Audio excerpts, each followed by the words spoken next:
Isa pang problema sa ilang kalsada sa Metro Manila, ang mga traffic light nasira. At dahil nga po sira, kanya-kanya ng takbo ang mga motorista. Naku, delikado po yan, lalo na sa mga tawiran at intersection.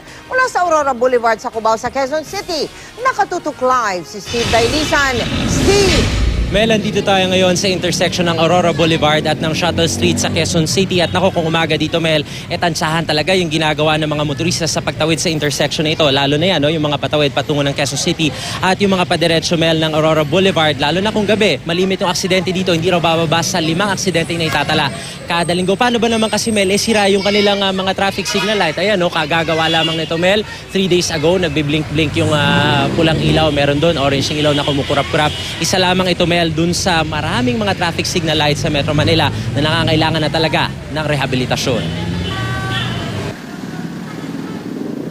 Labo-labong daloy ng trapiko, kalituhan sa parte ng mga motorista na nagkakanya-kanya. Yan ang idinudulot ng mga depektibong traffic lights. Ayon sa MMDA, karamihan sa 441 traffic lights sa intersection sa Metro Manila, naghihingalo isinasalba na lang ng mga technician sa kanilang traffic engineering center.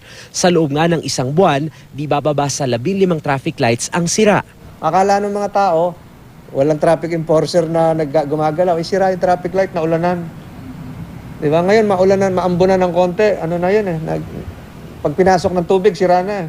Ito yung santambak ng mga traffic signals na inalis sa ilan sa mga intersections sa Metro Manila. Paano ba naman kasi 1970s, 1980s pa natin pinakinabangan, kaya yung iba talaga namang sira-sira na. Yung iba nga merong crack. Yung isang ito, naluto na sa init ng incandescent light.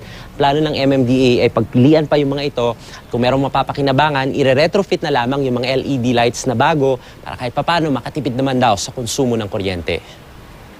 Ayon sa MMDA, 2.2 million pesos daw ang ginagasta ng gobyerno buwan-buwan sa kuryente ng traffic lights sa buong Kamaynilaan. Pero sa sandaling maging LED na ang mga ilaw ng mga ito, 70% daw ng konsumo ang matitipid. Sa ngayon, 85 intersection pa lang ang isinasaayos, gaya ng isang ito sa JP Rizal Avenue, Makati. May automatic sensor na raw kaya hindi na kailangan ng counter. Meron kasing tinatawag na gapping off time, na let's say within 3 seconds wala na siya ma-detect na sasakyan, kahit meron pang remaining 20 seconds, ikakat na niya yung green time kasi nga wala na sasakyan, so kakat na niya na yun, tapos isi-switch niya na sa next direction. Ang isang modernong traffic signal nagkakahalaga ng 30,000 pesos bawat isa. Bukod pa ang sensor, control box at installation. 399 million pesos ang kailangan para maisaayos ang 161 traffic signals sa buong Metro Manila. Nakapaloob na raw ito sa 2014 budget ng MMDA.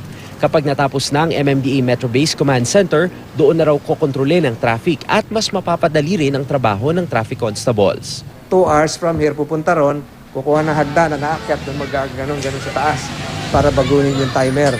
Ito, from PEC, nakikita sa CCTV, doon na magpipindot si Director Resio kung sinong igogo, kung sinong stop.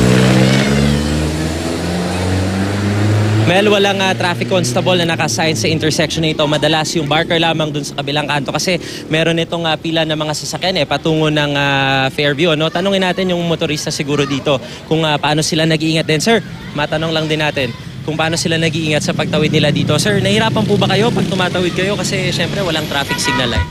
Oo. Anong ginagawa ho ninyo para ho kayo makapag-ingat? Minor-minor lang ng konti.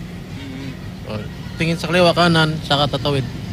Talaga, ganun na lang ginagawa nila, Mel. Kasi nga kung hindi ka mag-iingat dito, napaka-peligroso, gawa nga ng magkakaroon talaga ng aksidente. Bukod dun sa problema sa kanilang traffic signal light, ayan, nakita natin yung kanilang pedestrian lane dito. Yung gitna na lamang yung pinturado, kaya doble ingat talaga doon sa mga motorista, maging sa mga pedestrian na magdadaan dito. 16 hours naka-duty yung mga traffic constable, Mel, pero itong mga traffic signal light na ito ay 24 oras. Kaya ganun na lang din yung panawagan na may saayos yung karamihan sa mga traffic signal light, Mel. Pero hindi pinaliwanag ni Chairman Tolentino. Bakit? Wala. Yun na nga, bakit hindi nila ayusin? Ibig sabihin ba, iintayin muna yung bagong traffic system, traffic light system?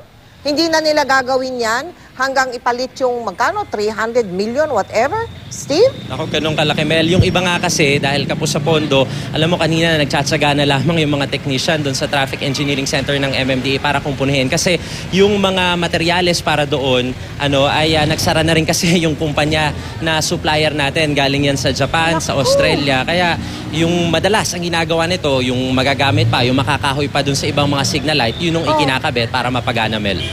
Naku, ganun pala ang sitwasyon dyan. Maraming salamat sa iyo, Steve Dailisan.